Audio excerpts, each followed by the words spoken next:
Friends, तो आज हम चौहानों के इतिहास में जानेंगे मित्रों आगे की कड़ी में विग्रहराज चतुर्थ के बारे में। मित्रों, विग्रहराज चतुर्थ वो जो है वो चौहानों के बहुत ही प्रतापी राजा हुए हैं और इनके जो शासन का काल है उसे चौहानों के शासन का स्वर्ण काल कहा जाता है। तो मित्रों, ये स्वर्ण काल क्यों कहा जाता है, किस लिए कहा जाता है, ये जानने के लिए हमें इनका पूरा इतिहास जानना होगा कि आखिर विग्रहराज चतुर्थ के शासन काल में ऐसी क्या बात थी कि इनका जो शासन का काल है वो स्वर्ण काल कहा जाता है। मित्रों, बहुत कुछ जानना बाकी है अभी विग्रहराज चतुर्थ के बारे में, लेकिन उससे पहले मैं आपसे रिक्वेस्ट करती हूँ कि चैनल को लाइक, सब्सक्राइब और शेयर करें। विग्रहराज चतुर्थ का जो मित्रों हम टाइम देखें, काल देखें इनका, तो 1153 से लेकर 1163 ईस्वी तक इनका शासन का काल था। मित्रों, विग्रहराज चतुर्थ जब अपने पिता के हत्यारे जगदेव को गद्दी से उतार देते हैं, क्योंकि पहले ही मैंने आपको वीडियो में बताया था कि ये जो जगदेव जो होता है वो शासन करने के योग्य नहीं होता है, लेकिन विग्रहराज जो थे वो एक प्रतापी और योग्य शासक थे और उनमें शासन को संभालने की सारी योग्यताएं थी। मित्रों, विग्रहराज चतुर्थ जो थे वो विद्वानों के आश्रयदाता थे। 1153 के आसपास ये चौहान वंश की गद्दी पर बैठते हैं, राज सिंहासन संभालते हैं। मित्रों, इनको कवि बांधव के नाम से भी जाना जाता था। प्रश्न ये अक्सर पूछा जाता है हमसे कि चौहान वंश में कौन सा शासक था जो कवि बांधव के नाम से जाना जाता था, तो वो विग्रहराज चतुर्थ थे। मित्रों, इनका जो राज्य था वो उत्तर प्रदेश में शिवालिक की जो पहाड़ी है, शिवालिक पहाड़ी मित्रों, और जगह मैं आपको उसका पर्टिकुलर क्षेत्र का आपको नाम बताऊं तो सहारनपुर से लेकर मित्रों इनका जो राज्य का जो क्षेत्र था वो उत्तर प्रदेश तक फैला था, यूपी तक इनका साम्राज्य विस्तृत था। विग्रहराज चतुर्थ की मित्रों महत्वपूर्ण उपलब्धि ये थी कि इन्होंने भारत को पूरी तरह से मुसलमानों से मुक्ति दिलाई। इन्होंने गजनी के जो शासक थे, गजनी का खूंखार शासक जिसका नाम था अमीर खुसरू शाह। मित्रों, इसका नाम याद रखने योग्य, पेपर में पूछा जाता है, प्लीज़ आप इसे नोट करें और इसे बार बार देखें तो आपको ये नाम जो फैक्ट मैं आपको बता रही हूँ वो याद हो जाएंगे। मित्रों, गजनी का शासक जिसका नाम था अमीर खुसरू शाह और इसे हमीर भी कहा जाता था। मित्रों, इसका ये उपनाम भी था हमीर, और ये गजनी का शासक था। इसको हराया था किसने? विग्रहराज चतुर्थ ने, और हिंदू राजाओं को गजनी शासन से मुक्ति दिलाई थी। मित्रों, 1157 में इन्होंने विग्रहराज चतुर्थ ने दिल्ली के जो तोमर शासक थे, दिल्ली के तोमर वंशीय शासक थे, उनको भी परास्त किया और दिल्ली को जो है अपने साम्राज्य का हिस्सा बनाया। मित्रों, यहाँ एक क्वेश्चन बनता है कि दिल्ली को अपने साम्राज्य का हिस्सा किस शासक ने बनाया, या दिल्ली को अपने साम्राज्य का हिस्सा किस चौहान शासक ने बनाया, तो वो था विग्रहराज चतुर्थ। विग्रहराज चतुर्थ या बिसल देव भी इनको कहा जाता है। मित्रों, ये इनका तीसरा नाम है, बिसल देव का शासनकाल मित्रों चौहानों का या शापलदक्ष का स्वर्ण काल कहलाता है। मित्रों, दिल्ली से एक अशोक का शिलालेख प्राप्त हुआ और शिलालेख पर मित्रों बिसल देव के समय के एक और शिलालेख को भी, जिसमें बिसल देव के नाम से भी एक लेख लिखा हुआ है अशोक के शिलालेख पर, और इसकी जो तिथि है मित्रों वो 9 अप्रैल 1163 की है। और ये कब लिखा गया था? बिसल देव के काल में अशोक के शिलालेख पर, जिसे शिवालिक स्तंभ लेख भी कहते हैं। क्या कहते हैं? शिवालिक स्तंभ लेख। और मित्रों, इस शिलालेख के अनुसार बिसल देव ने देश से मुसलमानों का सफाया कर दिया, यानी कि बिल्कुल ही इनको भारत से भगा दिया। और अपने जो उत्तराधिकारी थे उनको निर्देश दिया कि वो मुसलमानों को अटक नदी के पार तक सीमित रखें, अटल नदी के उस पार तक सीमित रखें। ये मित्रों विदेशी आक्रमणकारी थे भारत में, जो लूट की मंशा से आते थे और भारत को लूट कर चले जाते थे बार बार आक्रमण करके, और भारत की अपार धन संपदा को हानि पहुंचाते थे। इसलिए मित्रों ये जो भारत के जो रहने वाले पर्टिकुलर जो हिंदू शासक थे वो इनसे बहुत परेशान थे, और विसल देव ने हिंदू शासकों को इन मुसलमानों से गजनियों से मुक्ति दिलाई और इन्हें अटक नदी के उस पार तक सीमित रखने की निर्देश दिए अपने उत्तराधिकारियों को। वीरराज चतुर्थ मित्रों न केवल एक अच्छा विजेता था, एक योग्य शासक था, बल्कि साहित्य का प्रेमी भी था। यानी कि इसके काल में काफी अच्छे साहित्य का भी मित्रों सर्जन हुआ।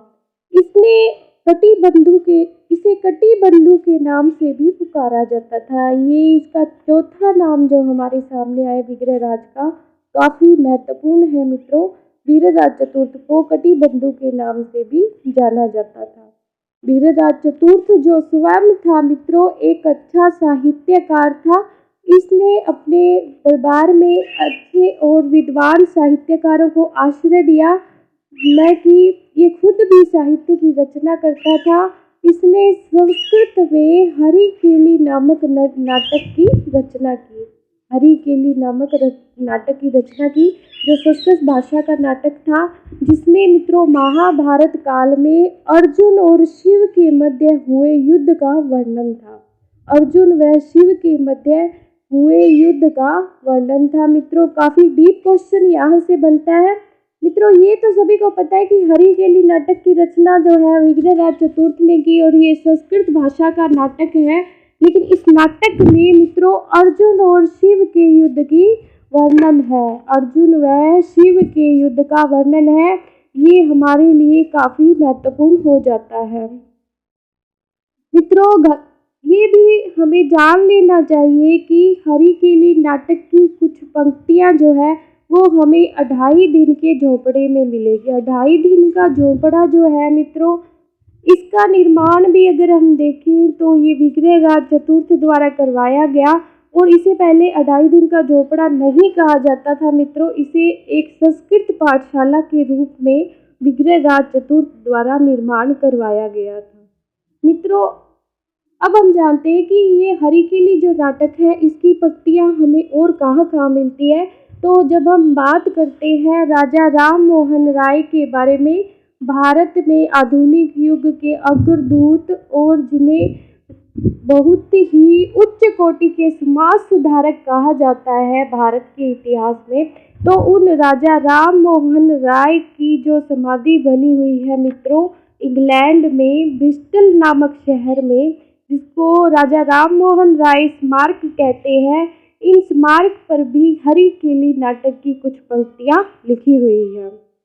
मित्रों विग्रहराज चतुर्थ के बारे में और अधिक जाने तो इन्होंने अपने दरबार में सोमदेव जैसे एक बहुत ही विद्वान जो कवि थे, साहित्यकार थे, इन्हें स्थान दिया, और इन्हें सोमदेव ने ललित विग्रहराज नामक एक ग्रंथ लिखा, ललित विग्रहराज। मित्रों इस ललित विग्रहराज में है क्या, ये जानना भी हमारे लिए वर्तमान संदर्भ में महत्वपूर्ण हो जाता है। तो जानते हैं कि इसमें है क्या। इसमें मित्रों विग्रहराज और इंद्रपुरी की राजकुमारी जिसका नाम था देसल देवी, क्या नाम था, देसल देवी। देसल देवी कहाँ की राजकुमारी थी मित्रों, इंद्रपुरी की राजकुमारी। इन दोनों के मध्य मित्रों प्रेम संबंध का उल्लेख है किसमें, ललित विग्रहराज में। ये मित्रों प्रेम संबंध पे लिखी जो स्टोरी है ललित विग्रहराज की, ये क्या है, बिल्कुल काल्पनिक है। ये एक काल्पनिक ग्रंथ है मित्रों। इसी तरह जो अब हम जाने नरपति नालन के बारे में, तो नरपति नालन जो थे वो भी बिसल देव के दरबार में एक बहुत ही प्रसिद्ध विद्वान थे, कवि थे। इन्होंने भी बिसल देव रासो की रचना की। बिसल देव रासो जो है चौहान वंश का बहुत ही महत्वपूर्ण ग्रंथ है और ये पूरी तरह विग्रह राज पर लिखा हुआ है मित्रों। बिसल देव रासो, बिसल देव रासो की रचना नरपति नालन ने की और इसमें विग्रह राज चतुर्थ एवं परमार राजा भोज की बेटी जिसका नाम राजमती, क्या नाम है मित्रों? राजमती। किसकी बेटी है? परमार भोज की बेटी राजमती। इसका और विग्रह राज के प्रेम संबंधों का वर्णन है। ये भी मित्रों एक काल्पनिक ही लगता है, लेकिन काफ़ी कुछ इसमें रहस्यमयी चीज़ें भी दी हुई है इस ग्रंथ में। और मित्रों इसमें जो विग्रह राज की खानदेश और उड़ीसा की जो विजय है उसका भी उल्लेख मिलता है। मित्रों इसी तरह जो विग्रह राज के दरबार में एक अच्छे विद्वानों का जो विग्रह राज चतुर्थ जो था, अच्छे विद्वानों का आश्रय दाता था। विग्रह राज चतुर्थ मित्रों एक अच्छा निर्माता भी था। निर्माता कैसे था मित्रों? तो इसने अजमेर की भांति मतलब अजमेर में मध्य प्रदेश की भांति एक संस्कृत पाठशाला का निर्माण करवाया। अभी मैंने आपको बताया मित्रों 2.5 दिन की झोपड़े के बारे में, तो वो संस्कृत पाठशाला थी पहले, और इस संस्कृत पाठशाला का जो निर्माण है वो विग्रह राज चतुर्थ द्वारा करवाया गया। और किसकी तर्ज पर करवाया गया? तो मध्य प्रदेश में धार में एक संस्कृत पाठशाला बनी थी, उसे देखकर ही विग्रह राज चतुर्थ ने इस संस्कृत पाठशाला का अजमेर में निर्माण करवाया। और ये मित्रों 1153 में इसका निर्माण करवाया गया। और इसमें जो इसकी दीवारें थी मित्रों संस्कृत पाठशाला की, उस पर हरि केली जो नाटक है उसकी पंक्तियां भी विग्रह राज चतुर्थ द्वारा उत्कीर्ण करवाई गई। लेकिन मित्रों 1194 में जब मोहम्मद गोरी का जब आक्रमण हुआ भारत पर और चौहान वंश के साथ 2 युद्ध होने के बाद और चौहान वंश के हार जाने के बाद गोरी से, तो 1194 की बात है मित्रों, कुतुबुद्दीन ऐबक जो मोहम्मद गोरी का दास था, उसने इस संस्कृत पाठशाला को तुड़वाकर एक मस्जिद का निर्माण करवा दिया। किसने करवा दिया? कुतुबुद्दीन ऐबक ने, जो गोरी का दास था, वफादार दास था। और भारत में अपना प्रतिनिधि जो कुतुबुद्दीन ऐबक को बना के गया था गोरी, उसने इस मंदिर पाठशाला को तुड़वाया और यहाँ पर मस्जिद बनवा दी। मित्रों यही जो मस्जिद थी वो राजस्थान की पहली मस्जिद कहलाती थी। राजस्थान की पहली मस्जिद जो कुतुबुद्दीन ऐबक द्वारा बनवाई गई थी। और वर्तमान में मित्रों यहाँ 16 खंभों का एक 2.5 दिन का झोंपड़ा है। यहाँ पर 16 खंभे हैं इस इमारत में और 16 खंभों का महल है ये, और जिसे 2.5 दिन का झोंपड़ा कहा जाता है। मित्रों कर्नल जेम्स टार्ट जो है उन्होंने इस 2.5 दिन के झोंपड़े के बारे में एक बात कही है, एक वक्तव्य दिया है कि 2.5 दिन का झोंपड़ा हिंदू शिल्प कला का प्राचीनतम व पूर्ण परिष्कृत नमूना है।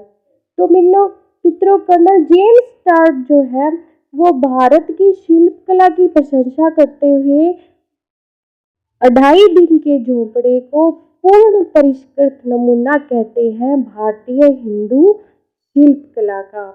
मित्रों 2.5 दिन का जो झोंपड़ा है उसको 2.5 दिन का झोंपड़ा क्यों कहते हैं? क्योंकि यहाँ पर 2.5 दिन का उर्स लगता है। 2.5 दिन का उर्स, ये 2.5 दिन का उर्स किसका लगता है? तो ये उर्स लगता है पंजाब शाह पीर का। एक संत हुए मुस्लिम संत जिनका नाम है पंजाब शाह पीर, इनका यहाँ 2.5 दिन का उर्स लगता है, इसलिए इस झोंपड़े को 2.5 दिन का झोंपड़ा कहते हैं। मित्रों बिसल देव रासो के बारे में जानने के लिए बहुत कुछ है, अभी और भी बहुत कुछ आपको बताने वाली हूँ मैं, लेकिन प्लीज़ मेरी आपसे रिक्वेस्ट है कि चैनल को लाइक, सब्सक्राइब और शेयर करें। मित्रों विग्रह राज चतुर्थ ने टोंक जिले के राजमहल गांव के पास बीसल सागर तालाब बनाया। बीसल सागर तालाब कहाँ बनाया इन्होंने? टोंक जिले में राजमहल गांव के पास। और उसके चारों ओर मित्रों अनेक मंदिरों का भी इनके द्वारा निर्माण करवाया गया।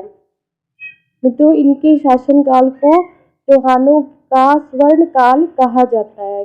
मित्रों एक विद्वान हुए हैं जिनका नाम है किलहोन। क्या नाम है? किलहोन। किलहोन जो है उन्होंने विग्रहराज चतुर्थ की जो तुलना है या विग्रहराज चतुर्थ को कालिदास और भवभूति के समान बताया है। कालिदास और भवभूति के समान बताया है इसको, विग्रहराज चतुर्थ को, क्योंकि ये भी एक बहुत बड़ा साहित्यकार था। मित्रों विग्रहराज चतुर्थ ने अपने दरबारी विद्वान धर्मघोष सूरी, ये मैंने आपको मित्रों अर्णोराज के बारे में जब मैं आपको बता रही थी तो उसमें भी धर्मघोष का नाम बताया था मैंने अभी। ये धर्मघोष जो था वो काफ़ी विद्वान व्यक्ति था और इसके कहने पर विग्रहराज चतुर्थ ने एकादशी के दिन पर पशुवध पर रोक लगा दी थी। तो ये प्रश्न पूछा जाता है कि चौहान काल में पशुवध पर रोक कौन से शासक ने लगाई? तो वो लगाई थी विग्रहराज चतुर्थ ने। मित्रों विग्रहराज चतुर्थ के बाद अपार गाम्य शासक बना, लेकिन जगदेव का जो पुत्र था जिसका नाम था पृथ्वीराज द्वितीय, उसने इस अपारगम की हत्या कर दी और 1164 में पृथ्वीराज द्वितीय जो है वो शासक बनता है। मित्रों आगे की जो चौहानों का जो इतिहास है वो हम अगले वीडियो में जानेंगे। धन्यवाद। Please like, subscribe and share this channel.